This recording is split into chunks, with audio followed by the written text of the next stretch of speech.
yesterday. We also captured him in some of the dailies. Apparently, we've seen youth attempt to engage him directly. We've seen a section of youth trying to just visit him and making their way to his home in Ichaweri, but they were being turned away, albeit with, encouragement to organize better. That was a statement by the former president's spokesperson. Let's just listen to what some of the, the young Turks who were headed to Ichaweri had to say. YELAF postponed the road to Ichaweri convening. We are very clear on that position. As such, any individual or any group that appears at Ichaweri today claiming to represent us as YELAF does not speak for us and is not acting on our instruction or authority. YELAF does not condone disorder, chaos, or the use of young people for disruption. And it is this last bit of information that made us to change our mind, which is the intelligence that we received, that there was a group being organized somewhere in Gikomba that was going to come and cause havoc. In maybe 2-3 weeks' time, we'll have a date, something that is well organized, something that will not be infiltrated. We are going to Ichaweri to seek for mentorship, to understand the history of our nation, and also to extend. The fourth president has extended an arm to listen to us.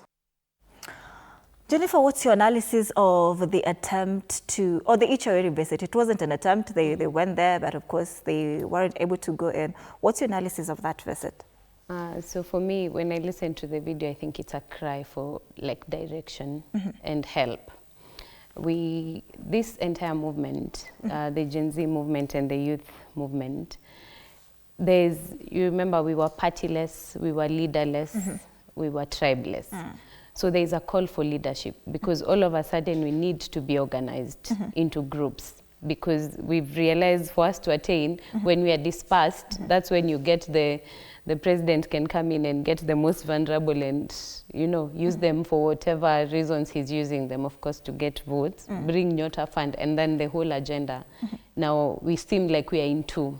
So it's a cry for leadership, but again, I'd say we cannot cry for young leadership and go to our forefathers. I want to encourage the youth to believe in themselves, to organize themselves. Again, to say, I think we will talk about this, the Sisi Ndio Sifuna. When we say Sisi Ndio Sifuna, it means we are able to do this. So I think as a youth, we need to reorganize. I'd say for them, it's because they've not found a place in political parties. And it's true. Some of these parties are led by people you don't want to trust, because the whole point is you've been there before, you didn't do this. Some of them are thinking other leaders will take advantage of them. But I think it's high time for us, the youth, to sit and organize ourselves. We need a party. We need leaders. So I think it's a call for leadership and structure. They're not headed in the wrong direction because, again, Uhuru has come out strong as an ally of the youth. He's come out and encouraged youths to, go fight for your rights. We are behind you. I'd see why they want to go to Ichaweri. And of course, our question of the day with regard to this conversation, does Uhuru Kenyatta still hold influence over Kenya youth, or has a new generation of leaders taken this space? Once again, does Uhuru Kenyatta still hold influence over Kenya's youth, or has a new generation of leaders taken that space? Use the hashtag MorningCafeTV47 even as you continue to interact with us and be part of this conversation. What do you make of this, Godfrey? The young people trying to, look for former President Uhuru Kenyatta. What is the thought process behind it?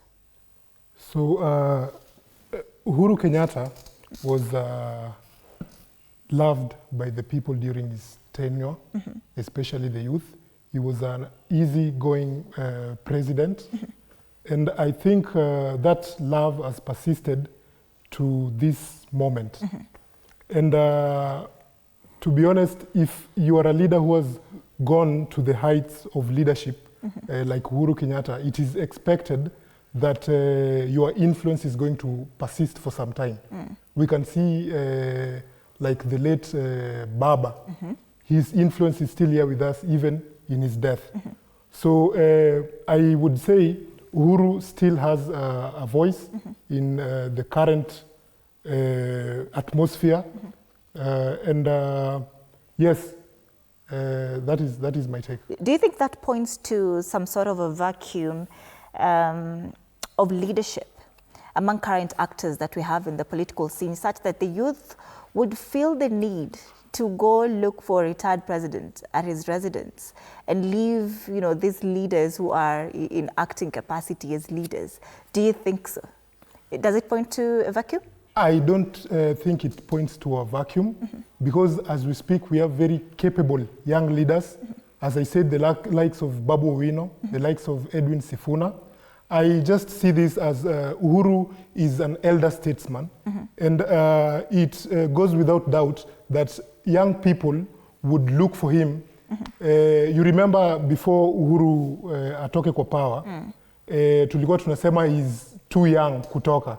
So I think that is what is playing out. He was a good president, and there is that nostalgia that still exists, but by no means do we have a lack of capable leaders who we can look up to. Yes. Nestone, of course, you're a member of the Jubilee Party, and it's very difficult to talk about Jubilee without thinking about the former president. Should that in any way be a point of concern to anyone, that right now the youth are looking for retired former President Uhuru Kenyatta at his home? What's your analysis of what's happening? I think a good leader is a good leader, whether they are out of power or not. I think Uhuru was one of the best mentors. I am trying to really get to know the youth who went to Ishaweri, because the president has had a lot of meetings with us young people, especially from Jubilee. So now it means it's now not any more a Jubilee issue, but it's a nationwide issue that people want to go and visit the president. And to be honest, and we can all agree, Uhuru Kenyatta is one of the only people in this country who has financial muscle to be able to fight this government.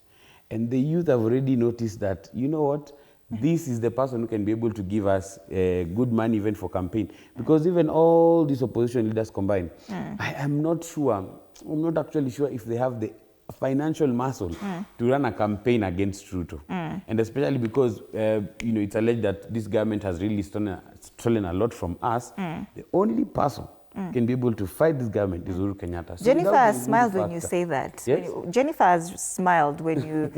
she has